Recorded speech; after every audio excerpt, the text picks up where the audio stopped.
so much. You're just clapping. What's good, y'all? Welcome to Got Me. Welcome to Got Me. All right, what do you got to say? Go ahead. What do you want to do the intro then?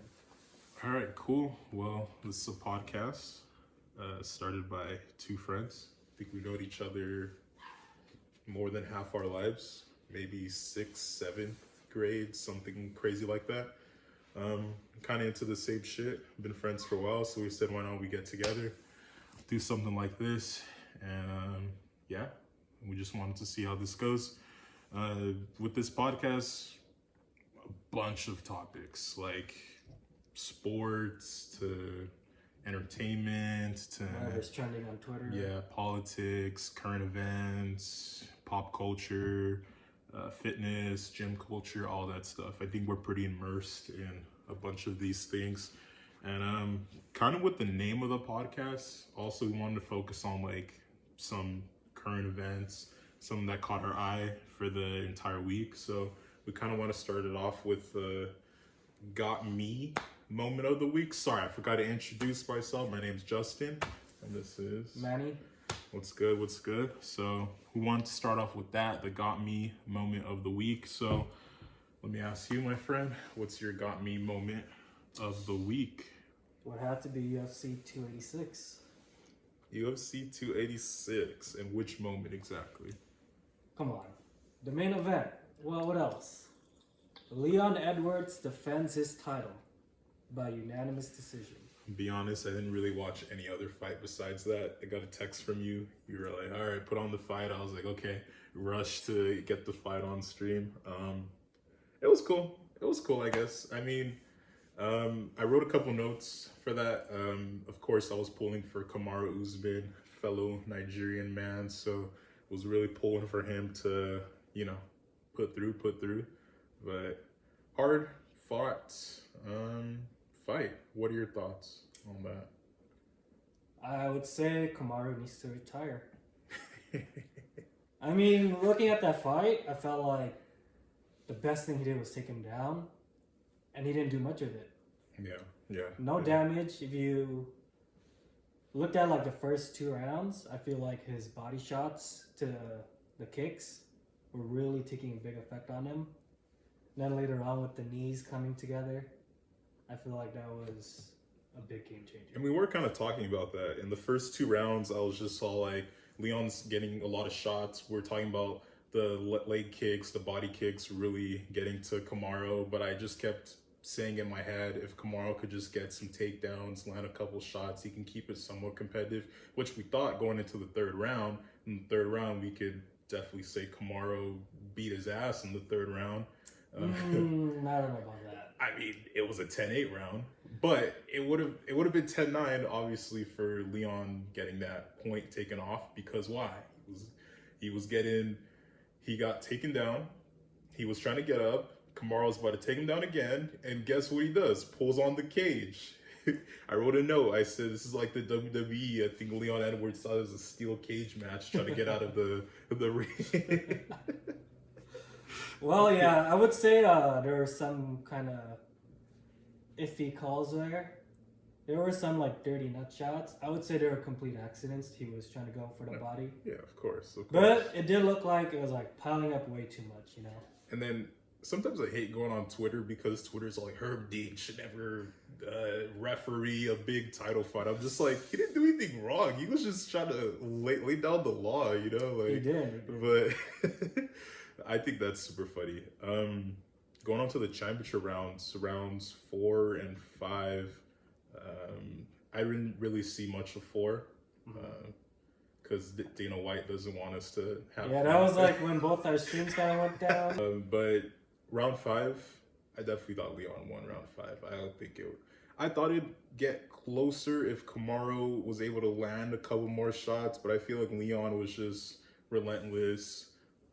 The accuracy of his strikes, those persistent leg kicks to Kamaru's left leg. As you were saying, he has bad knees. I started laughing.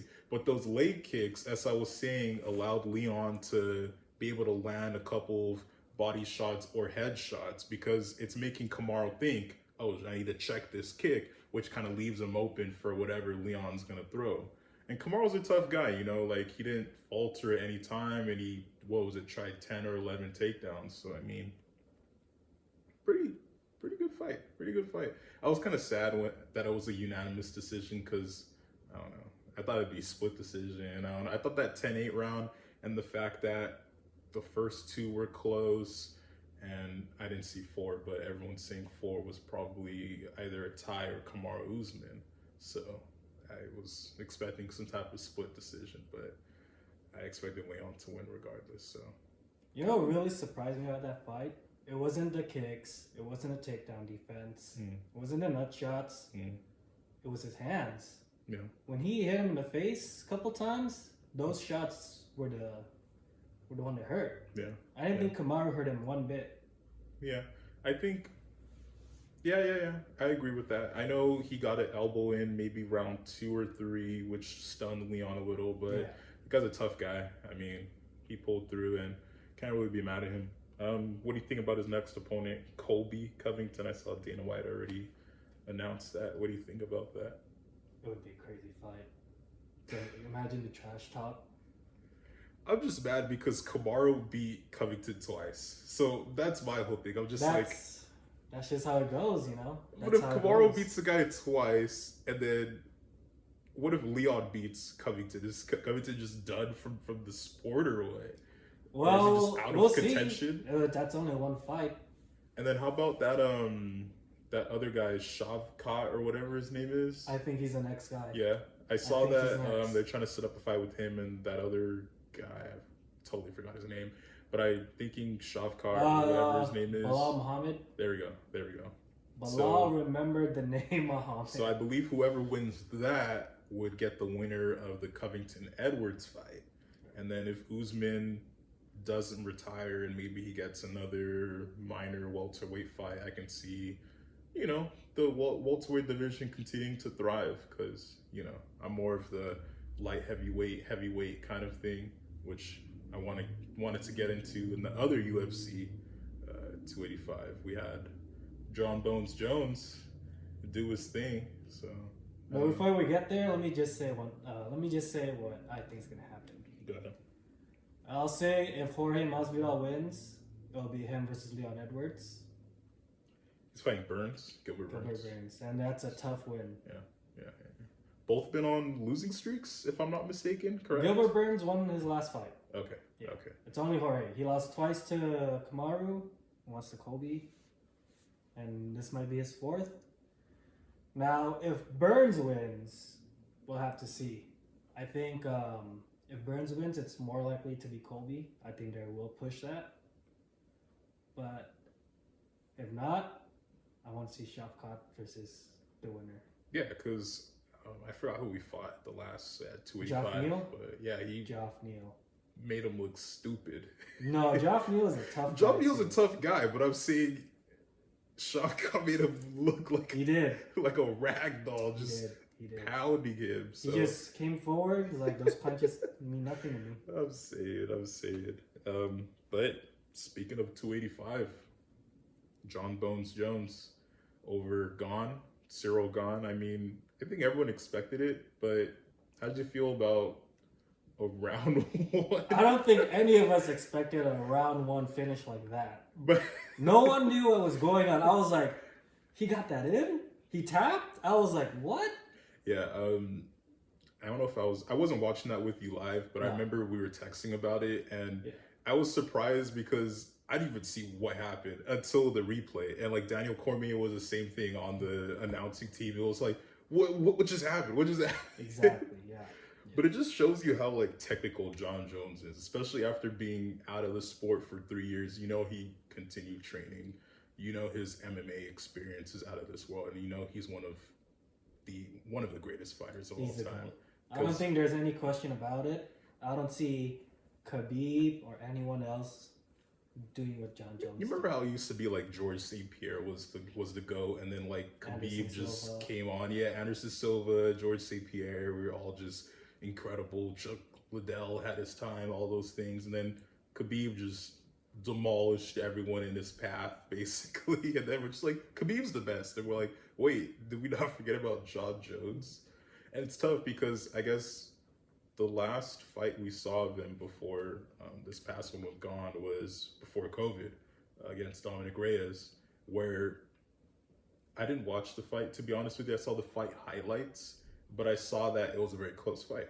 And everyone's like, it's John Jones' wash, it's John Jones this and that. I'm like, he still retained his championship. So, I don't know. Well, the thing is about that was, I think John Jones was lacking ambition. Come on, you're going from fighting Daniel Cormier, Gustafsson, I was going to Dominic Reyes. Yeah, I think it would be tough to get up for that too. With Dominic Reyes, it's cool how he just came out of nowhere, sprung up on the scene, beat everybody in his way, and then he gets a random title fight just because, I don't know. Then he cleaned everyone out. Yeah, exactly. And then when John Jones won, I get why he wanted to go to heavyweight. I think his end goal was to fight Ngannou, if I'm not. Ngannou. Yeah, because Ngannou kept winning and winning and winning. And John Jones is over there sitting. He's all like, what else do I have to do in my division? Why don't I just like move up to heavyweight? And I don't know. How do you feel about Stipe? Stipe versus John Jones. I think it'll be a murder. Murder for who, though? For John Jones. John He's going to Jones. murder him. John Jones. Yeah. Come on.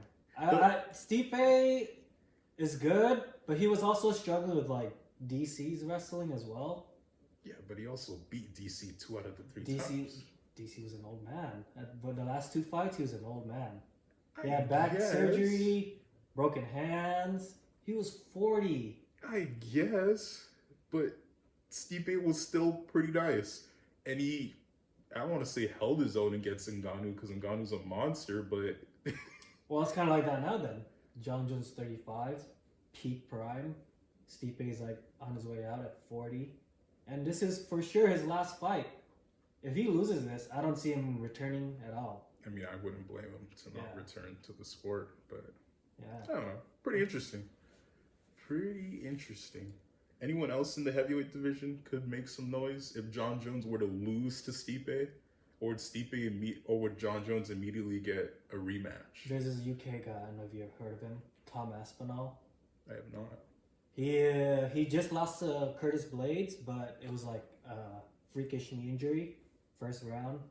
But he's really good. Yeah. He's fast, technical, black belt jiu-jitsu, and I think he's next. Yeah. That's an ascending MMA head. Like, that's what I need to start to like study up on. You know, because I only know like the top people in every division. You know, I don't know like the up and comers. Yeah. So I don't know. That's why for most UFCs these days, I just watch the main fight card. I'm not watching any of the undercard except 285. I think I did watch most of the undercard because you know it was on ESPN or ABC, something stupid like that where I was like, let me just check that out. And it was on at the same time as the Laker game, which is something transition I wanted to make to my got me moment of the week was Lakers Mavericks.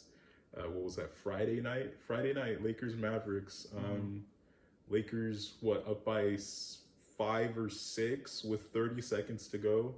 Anthony Davis fouls Maxi Kleber on the 3-point shot. Kleber hits his free throws. AD gets fouled on the other end, splits a pair. Last possession of the game, Kyrie's getting double, tripled. AD's well off his man for some reason. I have no idea why. Kyrie kick out, Kleber 3, and man, just summed up the Lakers season for me. Yeah, it's just really good. Play so well, and then just mental mistakes, defensive, missed assignments on defense, and just not executing down the stretch. And I think also Lakers missed a bunch of free throws that game in general. So like it shouldn't have even have been that close. So you know, I can't even really be mad at that game really compared to the Rockets game. Like at least the Mavs, they got 2 stars, 2 superstars. The Rockets, they let KPJ go off on them. I will say about the Mavs, Luka didn't play. So it was Kyrie, who had 38, of course. He's Kyrie Irving. But I get it. The Rockets, second worst team in the league, I think. I think they're the worst.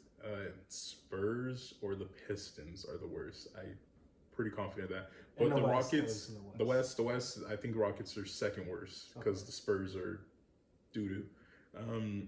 But yeah, well, Anthony Davis did not play. Exactly. So we're pretty much relying on everyone else to get us home. And when AD didn't play and Mo Bamba sprained ankle, I think he's still out for some time. Pretty much have 6'8" Wenyan Gabriel trying to lock down the key for us. So I watched the highlights of that game. I like rewatched highlights of that game. It was like Kenyon Martin Jr., Jay Shante, Alperen Sengun just crashing boards, driving into the paint. Our guys not being able to play any defense, get no offensive rebounds. So, I mean, not having LeBron James is just very sad. I mean, yeah, that's why I'm kind of mad at the Lakers. I get they want to be cautious with Davis, but they kind of like need to win these games. This is like the momentum stuff. We looked at the standings today. We're 11th, but we're tied with Jazz and OKC, and the Warriors keep losing, and the Timberwolves keep losing. So we're only a game back of 7th. But we should have been 500 if we won the Rockets game. Exactly. That would be the first time in like what 2-3 years since we won a championship. I also read something like we don't own any tiebreakers. I think like OKC has our tiebreakers. So if we don't start winning and putting on some sort of win streak, there's like a real chance we could be either 10th seed, which is like us barely in the play-in, or completely out. And I don't even know what to say if the Lakers are completely out. I think I wouldn't watch the playoffs again this year. Last year was kind of. I don't want to say that. Okay, I think last year was alright. The year before that. What was the year the before 21? that? It was 21. Which was Bucks' championship. Yeah, Bucks championship. I'm trying to think. Pelicans. I think that the Bucks Suns. versus the Nets one, that was good. Uh-huh. But the finals, which is maybe like the most all-time like playoff shot we ever seen. Kevin Durant. Yeah. Fading away on PJ Tucker. Kyrie was still there. Kyrie was hurt, I believe, but James Harden was playing on half a hamstring, something like that, something stupid like that. But I don't know. I think how wide open the West is this year, it could actually be a good playoff series. I watched a lot of like First Take and Undisputed and First Things First and all that. And the common thing is that the Nuggets aren't invincible. Like everyone really thinks Nuggets, especially depending on who they match with in the first round, either Warriors, Timberwolves, OKC, like people are thinking like Denver might not have a chance. And it's pretty interesting. They might not or might. They might not. They might lose in a 7-game series in the first round, which is crazy, especially because Jokic, let's say, might be leading MVP. I know Joel Embiid's come on pretty strong, but you never know. Also with the 2 seed, the Kings currently are the 2 seed, and that could be a first-round matchup against the Warriors or the Clippers, depending on who sucks more to end the year. That could be another first-round matchup that goes awry. Same with 3rd seed Memphis, Ja Morant. With all that drama he got going on, who knows if they'll be the same team. I know they're still winning without him, but he's going to eventually come back, I think. So. Well, first let me get to Denver. I feel like they're just a seasoned team. Yeah. Every time it comes to the playoffs, first round knockout, second round, and that's like the furthest they've ever gone. But why do you think that? Why do you think they're not getting past second round? I think the stigma is true. You need an all-star. You need more than one. Jokic is one man. And if you always rely on like role players, they don't usually always show up in the playoffs. Yeah. So Jamal Murray, we're not going to consider him. I feel like after his injuries, he just hasn't been the same. I have him in fantasy too. It makes me sad every year just to look at it. Hearing that about fantasy. His bubble year was great. All right, but besides that, Ja definitely needs to do some soul searching. You saw that picture at the strip club? Yeah. I mean, money everywhere. I woke up that morning and I saw it. I was just like, "Is this fake?" I thought it was like a toy gun. It could look like a tiny little pistol or whatever. He was like waving around. I'm like, "What is going on?" Right. Of course, Twitter's the first people to get news, so I was just laughing. I'm like, "What is going on here?" Then I find out team's gonna suspend him, and then at first people didn't think it was a strip club, and then I think a video came out a week later of like the security camera footage of like a stripper with John Morant. So I thought like, Yeah, that's what I was referring to. yeah. So I was just like, geez, I don't know. And my whole thing is like that messes with team chemistry, right? So I know Memphis is playing now because that's like their core guys and everything like that, like Jaren Jackson, Bane, Brooks is the biggest supervillain in the NBA right now. But they're winning. They're playing well. I think they're third seed, fighting with Sacramento for the 2 seed. But who are the 4-5 matchups right now? I'm like blanking right now. I think Clippers. Suns. I think Suns are 4th or something like that, and we're literally forgetting a team right now. 5th seed, Portland. Portland's like 12th seed. Really? Yeah, they might. I was watching Through the Wire, one of the famous sports podcasts that I watch. They might shut down Dame if they keep losing. I think there is a plan, like Chauncey Billups, coach, right? He said like next 5 games we'll evaluate how the team's doing. If they don't win anything, they're probably gonna shut down Dame. And then like, how would you feel if you were Dame? You're just like, hey, I just dropped like 70 points like a couple weeks ago, and we're still not in playoff contention. Like, I think how that's do you feel about that? I think that'd also be Dame's fault. He's the one who chose to be loyal, stays with the team. You live by the sword, you die by the sword. But I feel That's like how it goes. But I feel like staying loyal, like management should also be like, hey, maybe we should surround him with good players so we can reward him for his loyalty to the city and everything like that. I don't know, because like, what was their best run conference finals a couple years ago against the Warriors, right? When KD was hurt. I think that's when the year KD was hurt. And they got swept. Right? And like Dame's never had a bad playoff series. I don't think so. Besides Pelicans, when Drew Holiday and Rajon Rondo shut him and CJ McCollum down in the series. But I don't think Dame's ever had a bad playoff series. And the fact that they've never been able to surround him with like good, solid players shouldn't fall on him, you know? Because like there's been a bunch of people loyal to their team. Kobe was loyal. Tim Duncan was loyal. But they're all-time greats, obviously. And I think Dame could be there. He's a top 75 player of all time. We know that. But it's just, I don't know. I feel for the man, you know. I guess his management takes it as, hey, if we can just sell out crowds every day, we're fine with just being mediocre, which, I don't know. You know, that's not it. I think it's also, like with other players, they scout other all-stars. I don't think Dame really scouts other people like that. It's like, hey, come to Portland. And on top of that, it's Portland. You want to move to Portland, Oregon? I mean, I feel like it's beautiful.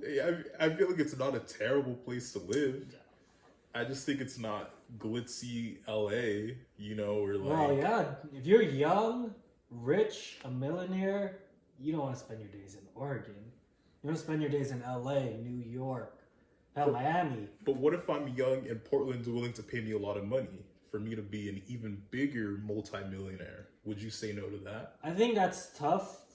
Yes, you could do that. But for Dame, he needs established stars, like right now. I actually don't even know if Portland has like the cap space. But I mean, their team's relatively like young, so I assume they do have cap space to sign. I'm assuming Dame and Nurkic's contracts are like half their cap. So, I mean, if I was Dame, I would hook up with the Lakers or Clippers or some random I think we other both want him team. to hook up with the Lakers. Of course, but it's just like, how are we gonna get that done? Like, Portland's probably gonna ask for like Anthony Davis or something like that, something stupid. And you know what? I would give it to them. Because Davis is so unreliable. Who's gonna be the big? Who's Who's gonna be a reliable big? You gonna count on Jared Vanderbilt to give you championship minutes? We got Mo Bamba. It's gonna be Dame and old LeBron. I'd rather have a broken ending AD. his prime Dame and a broken AD who's still in his prime. And you can't say that AD's not in his prime. He's 30. Still arguably a top 10 player in the league. But tell me this: when was the last time he played? I don't think he's ever played 70 games. First of all, and when was the last time he played 60 games in the season? It definitely wasn't last year. You could say the same thing about Kawhi, and Kawhi has a championship to show for it, and AD has a championship to show for it. Well, even though different. it was a bubble run, but it's still a championship. I think that's completely different. With Kawhi's situation, he had a pretty good Raptors team. You can't tell me that team wasn't good.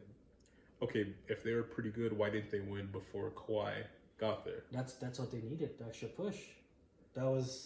Every team needs, it's always that one extra And push. they got a championship out Exactly. of it. Same with the Lakers. They said, hey, we're going to trade our entire roster for Anthony Davis. And what happened? But the Lakers they won aren't a built championship. Like that. Lakers aren't built like that. What do you mean the Lakers aren't built like that? Like the Raptors were?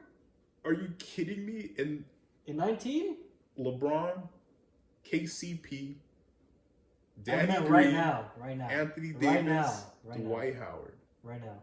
I'm just saying that those were two comparable teams because they were great defensively, had good shooters, and had great inside presence. But that Toronto Raptors team, Marc Gasol, Serge Ibaka, great inside presence, good shooters. Fred Van Vliet and Kyle Lowry still on that team, great shooters, and Kawhi was just that guy to gel everything together.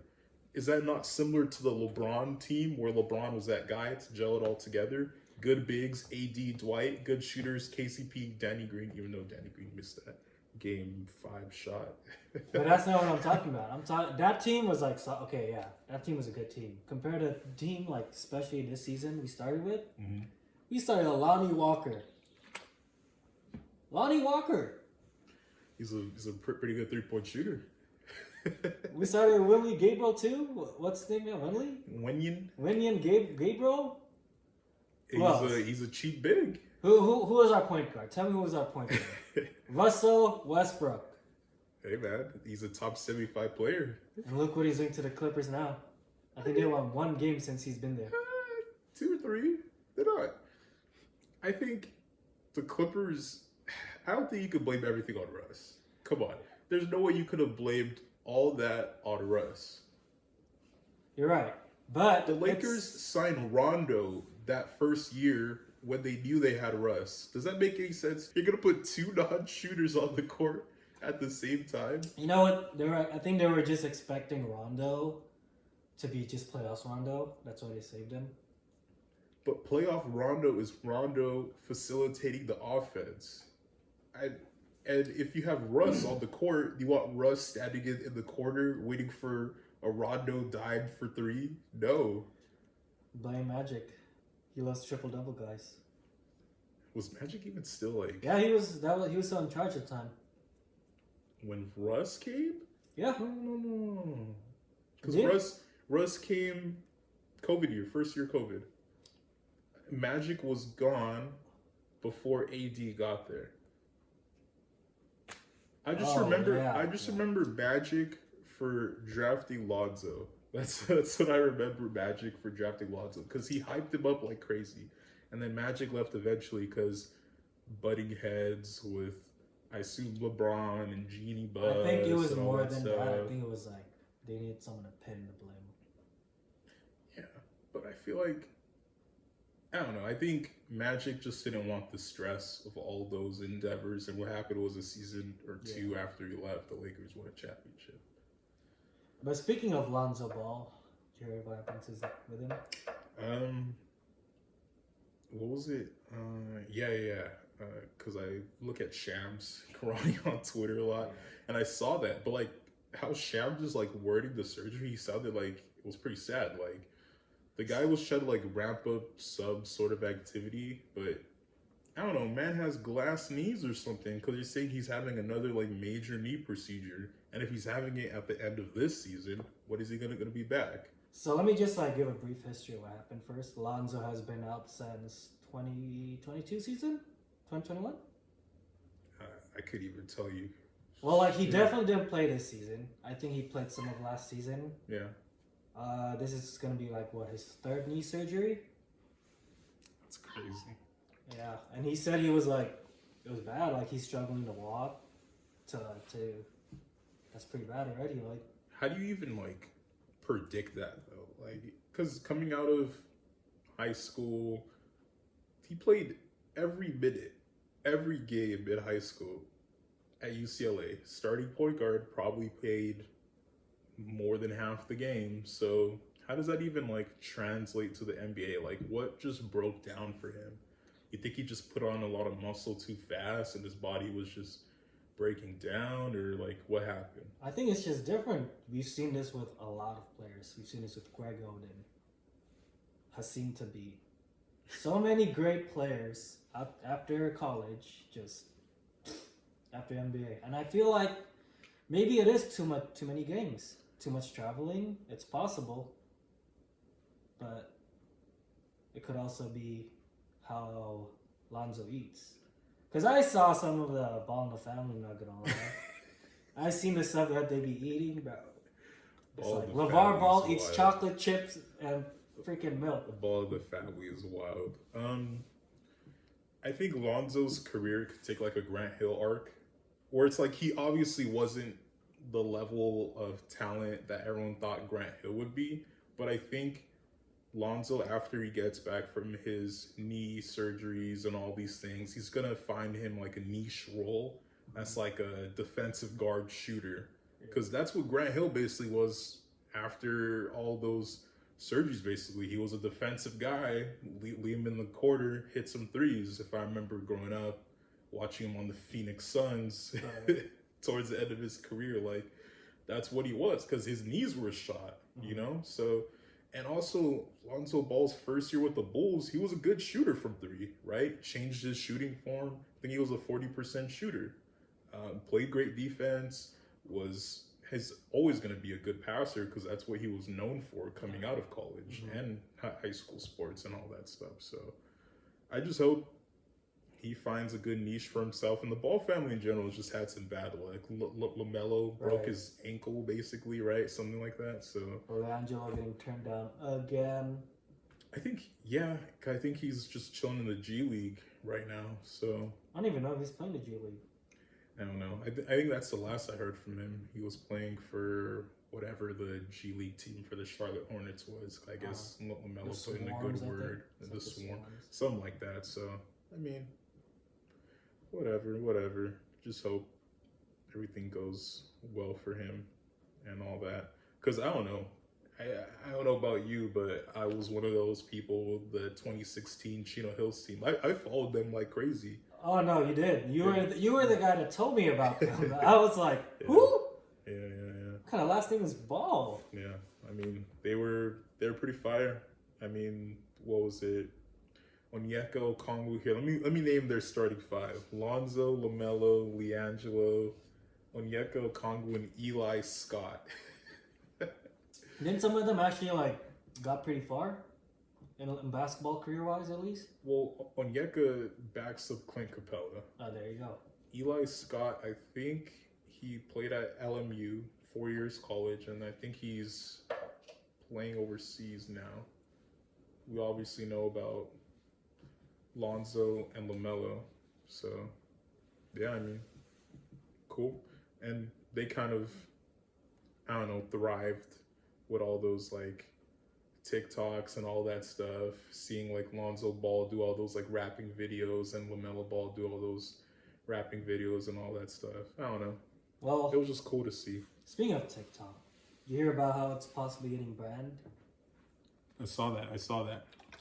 So what do you think, like, how much TikTok has affected younger generations, even like older people? Like, how do you feel TikTok has the algorithm and everything as a whole? I've never personally like downloaded TikTok before, but I have Instagram, I have YouTube, so both of those apps have incorporated aspects of TikTok. Instagram with Instagram Reels, YouTube with YouTube Shorts. So you kind of see, I kind of see how it is. Snapchat too. Facebook. We could say like Snapchat was the first with that, something quick, instant, something like that. No. Like literally, Snapchat does like a little newsfeed thing where it's just like different topics. Oh, really? So it's kind of like the same thing. Yep. That's like I think a lot of social media apps are like incorporating that now, especially the big ones. I don't know. I think of obviously the ban was for the privacy related issues with majority stakeholders of TikTok being like, I believe, a Chinese ran company. So the US was scared about all of that stuff. But I think in general, TikTok does affect the youth. I'm happy that I'm at this age where I'm not growing up in the social media era. I guess we grew up at the end of the social media era because I think Snapchat came out for us high school, like mid high Earlier. school, It was actually earlier. earlier, yeah. But I don't think like many of us were actually like on it, like how we are now. I feel like obviously. we were like probably a year or two too late for it. Which I'm kind of happy about. Yeah. Like I'm saying, like we don't base like our whole life on social media. Right. I personally don't. I don't know about you, but I personally don't. So I think it's kind of crazy how like all major trends and all that stuff are found through TikTok. Like I'm not a huge fan of that. And another thing that I've noticed, because I've done some research on this, especially in my couple years in college and all that stuff, I think it's affecting kids' attention span. Because for them just to watch small video to another short video to another short video to another short video, that's all they're craving, like instant satisfaction. So I think that's just affecting how kids think and how they communicate and like what their priorities are and all that stuff. I don't know if you have anything to add on to that. I would say so. I know people that would be on Twitter, TikToks mindlessly, just scrolling. Even my mom does it. Not exactly TikTok, but like I think Facebook or like a variation of it. I know YouTube Facebook Shorts. has something like that, yeah. Like Yeah. even she does that, and like you can definitely tell it's affecting people's attention span. I know a lot of people are immersed in it, the TikTok world. Like there are like some dances, like yeah, but mainly some dances and songs. Like I never even heard of it until like from TikToks. I think that's also a big reason why it killed my like liking for music, because it just like skips it and like it doesn't. I don't really like that just because that's all headline, like punchlines. I actually want to hear the whole thing, not just like the name of the song. But would you think that's good exposure for like an up and coming music artist to like promote their stuff on TikTok? And do you think, I don't know how to phrase this, but do you think like a song getting big on TikTok is a good thing or a bad thing? I think it's both depending how you look at it. Because I know some people too, like they like so many songs, like whatever is trendy, but a lot of them I had actually never finished the whole song as a whole. You know what I mean? So that's how bad like a lot of people's attention span are. That's funny. Yeah. Yeah. Like a good example I keep thinking of is Ice Spice. Even though, Yeah. I'm not saying I don't like her music. It's just like I've never heard any of her full songs. Boys are liars. I'll be on like YouTube Shorts exactly, and then I'll be hearing that song, and it's just hilarious. So, I mean, I guess it's exposure, but I don't know if it's the right exposure that music artists want. And I don't know, maybe I'm just an old head thinking about that, but I don't know. But before they even talked about the ban, something that I wanted to talk about really quickly was them limiting the time for kids to 1 hour a day. Right. How do you feel about that? Would that do anything for people if they limit your screen time on TikTok for 1 hour a day? Well, it might, but at the same time, it's still like promoting the short attention span. And not only that, for me, actually, to me, that wasn't even the worst of it, because TikTok is supposed to be like a Chinese Bible. If you actually like go through the fine prints and read the agreement on the app, it's like saying like, oh, we have access to your microphone, your files, your video, blah blah blah. That's what scares me. My attention span is fine, but that's the scariest part for me, is being spied on by the Chinese people. I will say that can also be a problem for Instagram, YouTube, Facebook, all those things, which is kind of why I personally haven't been that crazy about social media anymore. Because you can even look at the fine print for everything like that. Yeah. And Instagram's the same thing. Why do you think Mark Zuckerberg was in trouble with Congress for a little? Because of, you know, all this information that him and his company freely had access to for people. Right. Isn't that kind of a security thing too? But I guess it's not bad because it's an American-based company. But with TikTok, since it's a Chinese-based company, it's a thing. But I don't want anyone spying on me. I don't care if it's American, Chinese, whatever. So I don't know. I think in general, social media has been a pro and a con for everybody. I'm biased, and I think it's more of a con just because, I don't know, I feel like it's affected people's abilities to communicate with one another. Like, I don't know, I just feel like genuine conversations are dying. Everyone's just texting and all that stuff. That's why I always tell people, if you really want to talk to me, just FaceTime me, because I'm the worst texter on planet Earth. Right. So I'm saying, like, just FaceTime me, do whatever. But well, I would say even you might think that's like it's more of a con. I would say it's actually more of a pro. You know, you actually get to talk to family you haven't seen in a long time. I will say, yeah, I agree with you. I agree with you. It's cool that we have access to communicate with someone outside of our immediate vicinity. We can communicate with somebody across the world, basically. I think that's a cool pro. But I don't know. We'll see how things continue to progress, and looking forward to how this TikTok thing goes as well. But I don't know about you, but this could be that. Yeah. Well, speaking of progressing, what are your hopes for the podcast? For the podcast, you know, more meaningful conversations. I mean, we had a good one today. Just chilling, talking, whatever. Bringing on some guests. Just to get more topics out there. Yeah, we were supposed to shoot this like 2 weeks ago too, but I ended up going to the East Coast. Yeah. But let me tell you, you gotta go to New York. It's fun. Yeah, try it out. That's what everyone says. I think it's alright. I don't know. I'm considering moving there. Yeah. That nice? I don't know. I was always thinking about like staying in Cali, or like getting a house somewhere cheaper. In the long run, I would say California. I would say California has everything. Yeah. But you know, maybe like a year or two, just for fun, New York. We'll see. Could be cool. Could be cool. Maybe. But yeah, I was saying in the future we can try to get more people on the pod. Yeah, bring in some close friends, maybe some interesting people we know. Talk about things.